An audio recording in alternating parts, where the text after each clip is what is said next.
Friends, welcome to our channel doctor A N classes. पिछले video में हम लोग कोशिका सेल से संबंधित जीव विज्ञान के प्रश्नों के 50 क्वेश्चन हम लोग पहले भी क्या कर चुके हैं, देख चुके हैं। आज हम लोग पढ़ेंगे 51 से ऊपर वाले क्वेश्चन, 51 से लेके 100 तक।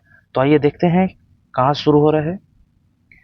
तो 51 देखिए, क्वेश्चन नंबर 51। तो क्वेश्चन नंबर 51 दिया है कि कोशिका का द्रव्य किस में विभाजित होता है। तो साइटोप्लाज्म और न्यूक्लियस में। आगे देखिए क्वेश्चन नंबर 52, पशु कोशिका में कौन सी प्लास्टिड नहीं पाए जाते हैं। तो ये हरित लौक नहीं पाया जाता। हरित लौक किस में पाया जाता है? ये पाया जाता है पादप कोशिका में।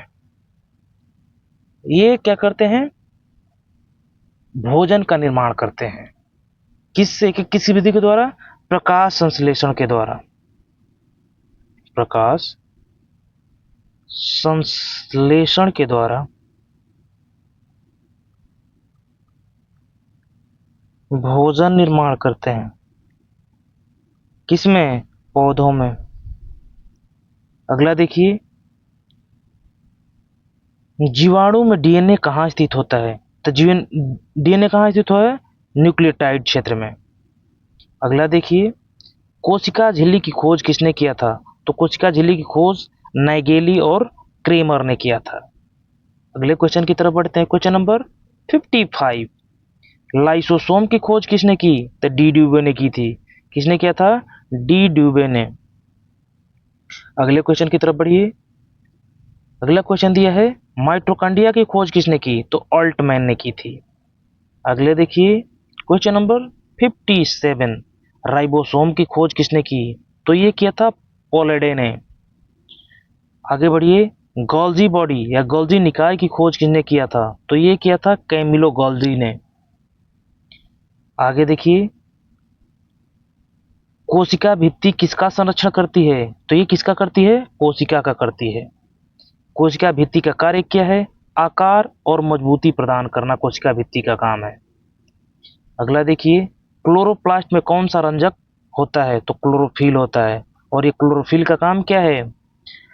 फलों को या पत्तियों को क्या करना? रंग प्रदान करना। क्लोरोप्लास्ट में डीएनए कैसा होता है। तो क्लोरोप्लास्ट में डीएनए वृत्ताकार होता है। एक यूकैरियोटिक कोशिका में कितने माइटोकॉन्ड्रिया हो सकते हैं। तो इसमें सैकड़ों या हजारों को क्या हो सकते हैं? माइटोकॉन्ड्रिया हो सकते हैं। वो उस पर डिपेंड करता है कि उस कोशिका का कार्य क्या है।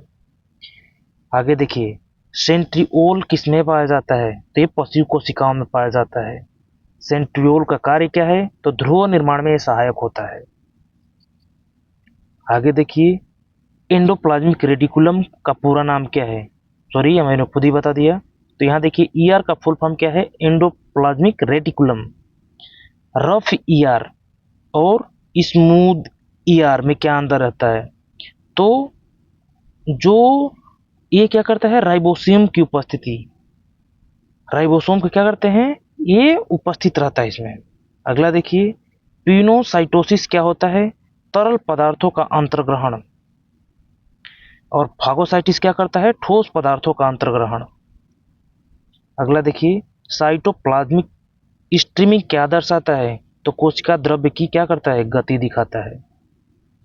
आगे बढ़िए, क्वेश्चन नंबर 71, कोशिका का जीवन को अगला देखिए, कोशिका का जीवन चक्र किससे नियंत्रित होता है। तो ये जीन के द्वारा होता है। जनन कोशिकाओं में कौन सी होती हैं।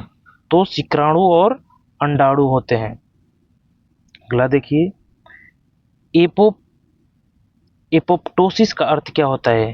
कोशिका को सुनियोजित मृत्यु। कोशिकीय झिल्ली की मोटाई कितनी होती है? लगभग 5 से 10 नैनोमीटर होता है। क्लोरोप्लास्ट किस प्रकार की कोशिकाओं में होते हैं। तो ये हरे पौधों में होता है। किसमें होता है? हरे पौधों में। अगला क्वेश्चन है, साइटोप्लाज्म किस प्रकार के द्रव्य होते हैं। तो ये कोलोइडल प्रकार के होते हैं। कोशिकीय झिल्ली कौन से लिपिड प्रमुख होते हैं। कोशिकीय झिल्ली में कौन से लिपिड प्रमुख होते हैं। तो ये फास्फोलिपिड होता है। अगले क्वेश्चन की तरफ बढ़िए। अगला क्वेश्चन दिया है 70 नंबर 78। कोशिका झिल्ली का मॉडल क्या कहलाता है? तो द्रव मोज़ेक मॉडल कहलाता है। बढ़िए अगले क्वेश्चन की तरफ। कौन सा अंगक एंजाइमों से भरा होता है? तो लाइसोसोम होता है। कोशिका विभाजन के दौरान स्पिंडल तंतु कहाँ बनते हैं? तो ये बनता है सेंट्रिओल से। अगला क्वेश्चन की तरफ बढ़िए। कोशिका का रासायनिक संगठन क्या है? तो जल, प्रोटीन, वसा और कार्बोहाइड्रेट। मतलब ये पूछना चाहता है कि कोशिका के किन किन चीजों से बना होता है। तो ये जल, प्रोटीन, वसा और कार्बोहाइड्रेट से बना होता है। बढ़िए अगले क्वेश्चन की तरफ। Question number 82। कोशिका का सबसे अधिक मात्रा कहाँ पाया जाता है या क्या पाया जाता है? तो इसमें पाया जाता है जल पाया जाता है। बढ़िए अगले क्वेश्चन की तरफ। क्वेश्चन नंबर 83 दिया है। डीएनए में कितने प्रकार के नाइट्रोजन बेस होते हैं? तो 4 प्रकार के होते हैं। ए, टी, जी, सी। मैंने पूरा पढ़ा रखा है, अब केवल मैं क्या कर रहा हूँ, प्रैक्टिस करा रहा हूँ। तो ए का मतलब आपने पढ़ा था एडिनिन, थाइमिन, ग्वानिन और साइटोसिन। ये चारों मैंने पढ़ा रखा है, एडेनिन, थाइमिन, ग्वानिन और साइटोसिन। आरएनए में कौन सा बेस टी की जगह लेता है? तो टी की जगह मैंने बताया था कि डीएनए से आरएनए बनाना हो तो क्या बना, आरएनए से डीएनए बनाना हो तो क्या बनाते हैं, यूरेसिल जोड़ देते हैं। आगे देखिए। कोशिका के भीतर पदार्थों का स्थानांतरण किससे होता है? तो एंडोप्लाज्मिक रेडिकुलम करता है, मैंने पढ़ा रखा है। एटीपी का निर्माण कहाँ होता है? तो एटीपी का निर्माण माइटोकॉन्ड्रिया में होता है। कोशिका का संलग्न झिल्ली किसे कहते हैं? तो प्लाज्मा झिल्ली को कहते हैं। कोशिका की अंदरूनी दीवार को क्या कहते हैं? तो प्लाज्मा झिल्ली कहते हैं। अगला देखिए। सेल शेप क्या है? तो वैक्यूल में पाया जाने वाला द्रव्य है। तो वैक्यूल में अगर द्रव्य बोला जाए तो क्या पाया जाएगा? Cell shape. आगे देखिए। प्लाज्मोडेस्माटा क्या है? तो कोशिकाओं के बीच का कनेक्शन है। किस कोशिका में 2 नाभिक होते हैं? तो पैरामीशियम की कोशिका जो होती है उसमें 2 होते हैं। कोशिका किस प्रकार की ऊर्जा प्राप्त करती है? तो श्वसन द्वारा। जब श्वसन करते हैं तो कोशिका ऊर्जा प्राप्त करती है। मैंने बता रखा है कि कैसे ऊर्जा का निर्माण होता है। वीडियो देखने के लिए वीडियो दे रखा है हमने। आगे बढ़िए। अगला दिया है डाइनिन और किनेनिन किससे संबंधित है? तो आंतरिक परिवहन से। प्रोकैरियोटिक में झिल्लीबद्ध अंगक क्यों नहीं होते हैं? तो ये सरल संरचना के कारण। प्रोकैरियोटिक क्या है? सरल संरचना पाया जाता है। बैक्टीरिया में जो छोटे छोटे होते हैं उसमें झिल्लीबद्ध कोई अंगक नहीं होता है, संरचना नहीं होती। आगे देखिए। क्रोमेटिन किसका बना होता है? तो डीएनए और हिस्टोन का। अगला क्वेश्चन बढ़िए। क्रोमेटिन में क्या बनता है? तो ये क्रोमोसोम बनता है। कोशिकीय स्राव किस अंगक से होता है? तो गोल्गी निकाय द्वारा, गोल्जी बॉडी द्वारा। अगला क्वेश्चन देखिए। कोशिकीय संचार के लिए क्या आवश्यक होता है? तो ये रिसेप्टर की आवश्यकता पड़ती है। अगला बढ़िए। कोशिका विभाजन में डीएनए का समान वितरण किससे होता है? तो ये माइटोसिस द्वारा होता है।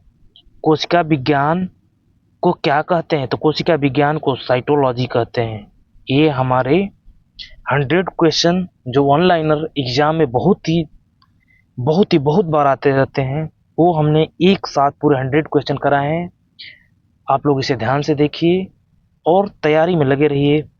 Thanks for watching. मिलते हैं नेक्स्ट वीडियो में। धन्यवाद।